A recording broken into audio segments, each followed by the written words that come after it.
ओम नमः सिद्धेभ्यः।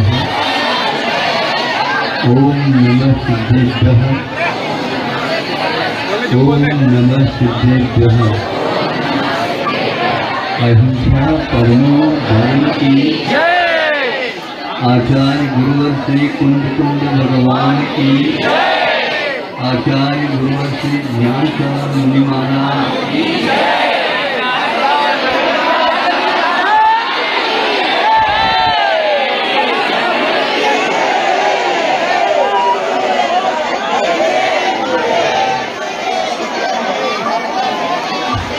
आप लोग बीच में जो खड़े हैं वो बैठ जाए। हाथ खाली कर बाकी आज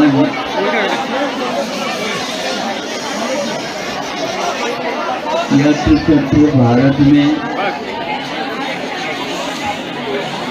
बाढ़ आ रही है और सुनते हैं उसको दूर करने के लिए अनेक प्रकार के साधन सामग्री उनको किसी भी प्रकार से आश्रय देने की बात चल रही है। वहाँ पर इस प्रकार की वर्षा बहुत हो गई है, इसलिए ऐसा हुआ है। किंतु इस क्षेत्र में ऐसी बाढ़ आ गई है, ऐसी बाढ़ आ गई है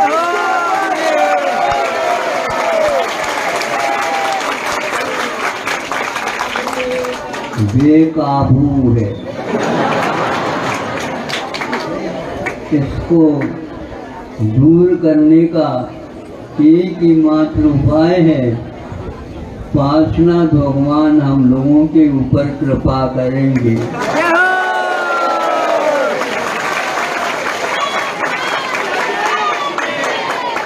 पार्श्वनाथ भगवान के जीवन काल में उपसर्ग और परिचय के सिवाय और कुछ भी उन्हें नहीं मिला और वो कुछ चाहते भी नहीं है। इन उपसर्गों से परिचयों से हमें डरना नहीं है, किंतु इसके ऊपर विजय प्राप्त करेंगे तो अवश्य ही स्वर्ग तो प्राप्त होगा ही सुख, किंतु अपार जनता का भी उद्धार हो जाएगा।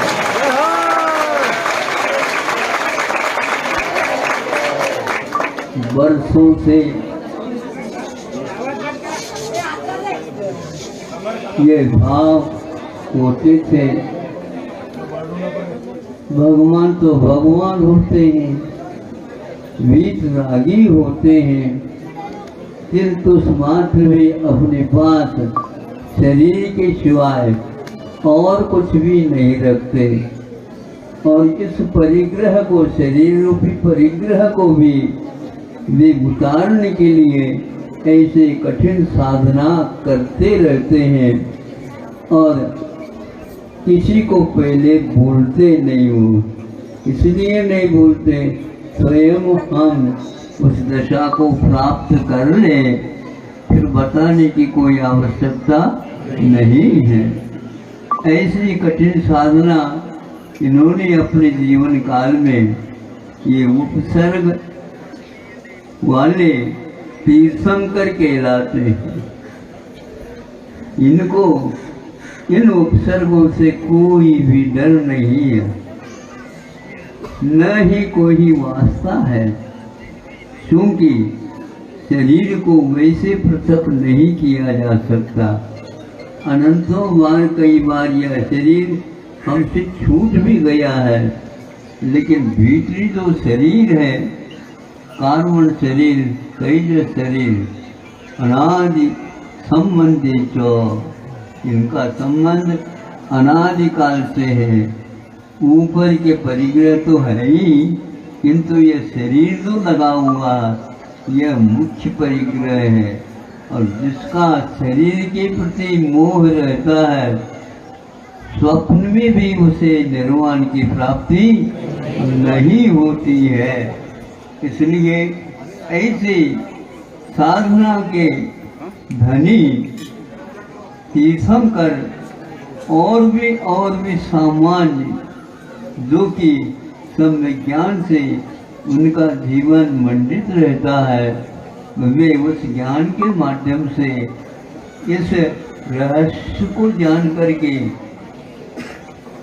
श्रद्धान अपने जीवन में रखते हुए ऐसे उच्च साधना को अपनाते हैं। हमें बहुत खुशी है कि बहुत दिन का यह स्वप्न आज साकार हो।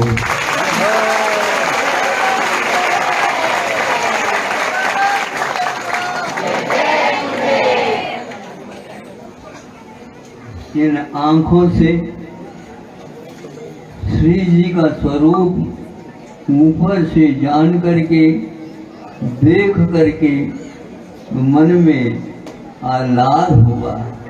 कुछ ऐसे क्षेत्र भी हैं जहाँ पर इस प्रकार का दर्शन भी नहीं होता, तिरिंच अवस्था इत्यादि कभी, किंतु जिसके पास श्रद्धान होता है वह अपने श्रद्धान के बल पर साक्षात जैसे समंतभद्र महाराज जी ने ऐसा स्तोत्र रचा जिसके द्वारा भगवान को, चंद्रप्रभु भगवान को साक्षात दर्शन देना पड़ा। भगवान बड़े हैं क्या भक्त बड़े हैं, ऐसे कई से स्वप्न में विचार आते हैं। कई लोगों के यह भाव हमेशा बने रहते हैं। हम तो यही कहते हैं भगवान तो बड़े हैं, लेकिन बड़े होने के लिए उपदेश भी दिए हैं, इसलिए भक्त भी छूटा नहीं है।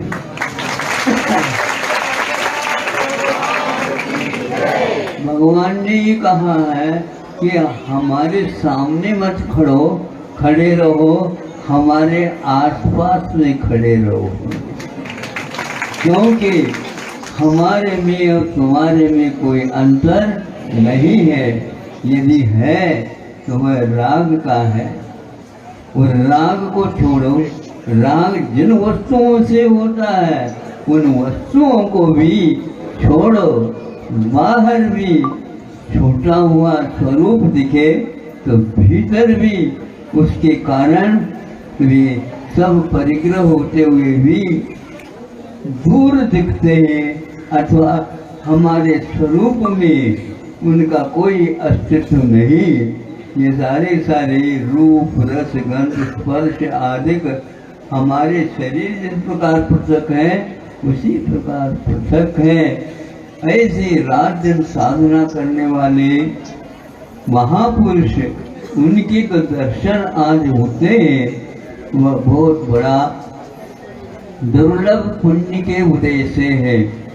पुण्य के जितने भी हम सीढ़ियां चढ़ते चले जाएंगे, एक दिन पाप का पूर्णतः क्षय होना निश्चित है, प्रक्षालन होना निश्चित है।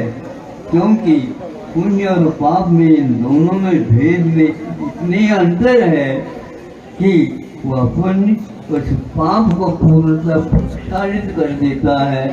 ऐसे महान वीतरागी बिंबों की स्थापना करके भक्त आराधना करता है, तो कभी कभी भक्त के सामने उद्घाटित होते हुए भगवान भी देखे जाते हैं। चंद्रप्रभु भगवान स्वामी समंतभद्र महाराज जी के सामने बिल्कुल साफ साफ प्रकट हो गए। यह केवल भक्ति की ही तो महिमा है।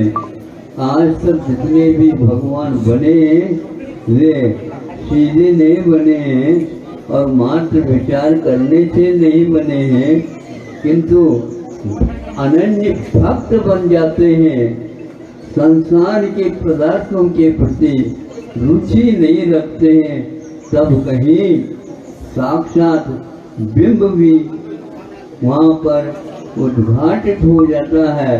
स्वयंभू स्तोत्र में चंद्र प्रभु भगवान को वंदे विवंद्यम महताम ऋषेन्द्रम जिनम जित स्वांत कषाय भंग। जिन्होंने कषाय को जीत लिया है, ऐसे के लिए ये भक्त के सामने भी भगवान निश्चित रूप से उद्घाटित होते हैं, अपने स्वरूप दिखाते हैं। यह दिखाना उस मात्र उस भक्ति का ही परिणाम है।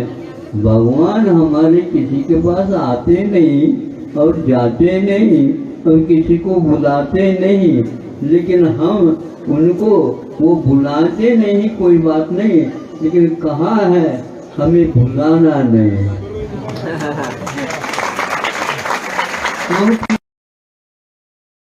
और उद्धार नहीं होने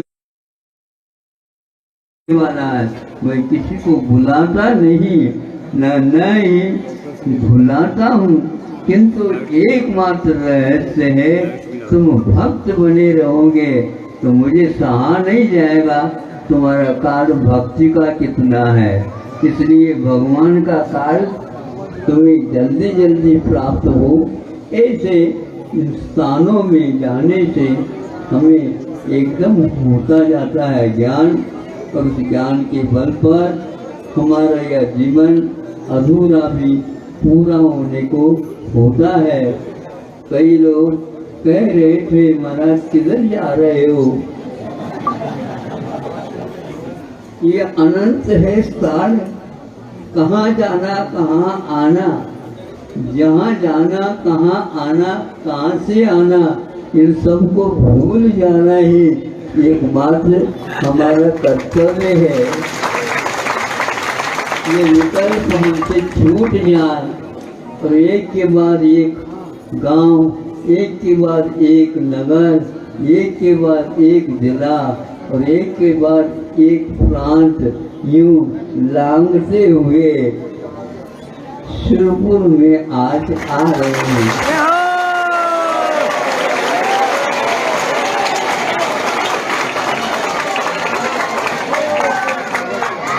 पंढरपुर वाले सोच रहे थे इतना बड़ा महोत्सव हो गया, अब महाराज जी भी थके हैं और अवश्य हमारे लिए चातुर्मास प्राप्त होगा। नहीं होगा, हमारे प्रोग्राम ऐसे कहेंगे तो उनके लिए तो बहुत दुख हो जाएगा। इसलिए किसी को दुखी बनाना ठीक नहीं। देख लेते हैं कहाँ होता है, ऐसे कहते कहते यहाँ के लोगों को भी यही कहा, देख लेते हैं, सोच लेते हैं। अभी तो चल रहे हैं और ये लोग कई प्रकार के प्रबंध बनाने में लगे हैं, ये इनका कर्तव्य है। और ये कर्तव्य करते करते करते एक दिन वह कर्तापन से ऊपर उठ जाए। इन्हीं भावनाओं के साथ जीव मात्र में कैवल्य उपलब्ध है, किंतु उसको उद्घाटित करने की क्षमता मात्र मनुष्य गति में ही है। और मनुष्य में भी जब तक वितरागी नहीं बनेगा तब तक इसको कहीं भी कुछ भी आप करो, यह संभव नहीं हो सकेगा। इसलिए आप लोगों से कहना है कि मात्र भक्ति नहीं किंतु भगवान बनने के लिए भक्ति करो। और भगवान आपको भी जान रहे हैं, आपके अंतरंग को भी जान रहे हैं और भविष्य भी आपका देखा जान रहा है, किंतु आप लोग बहुत प्रतीक्षा कर रहे हो। ये प्रतीक्षा ज़्यादा ठीक नहीं है, किंतु जिसका श्रद्धान किया है उसको प्राप्त करने के लिए भिन्न भिन्न रूप से प्रयोग करो। और जिसके प्रति राग रखते हो उसके राग छोड़ो, जिसके प्रति द्वेष रखते हो उस द्वेष को भी छोड़ो।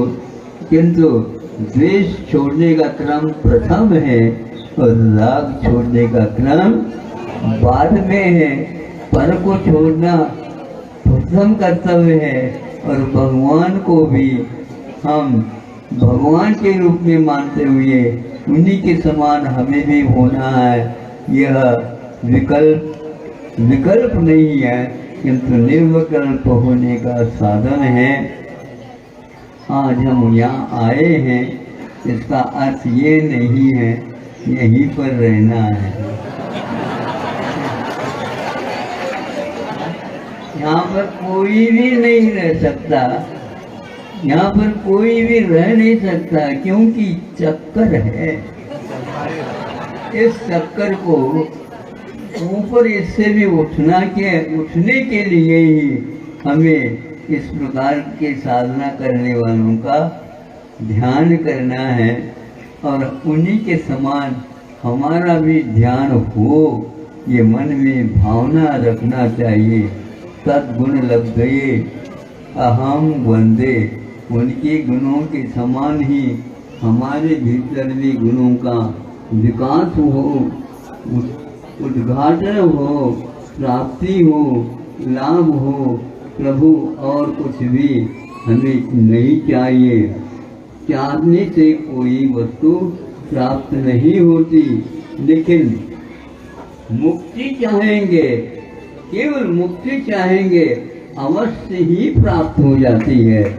ऐसी साधना हमें भी हो, भगवान से प्रार्थना करते हैं और आप लोगों को भी यही कहते हैं कि राग द्वेष दोष जो अनादिकाल से पीछे लगा रखे हैं, इनको पहले आप समाप्त करने का संकल्प लीजिए, तभी आपका उद्धार होगा। आप भले ही समोसन में बैठे रहो, किंतु आपको कुछ भी लाभ नहीं होने वाला है। होगा तो अवश्य उन जैसे बनने से ही होगा, इसमें कोई संदेह का स्थान ही नहीं है। ऐसे निसंदिग्ध होकर के हमारी साधना आगे बढ़े, इन्हीं भावनाओं के साथ। अहिंसा परमो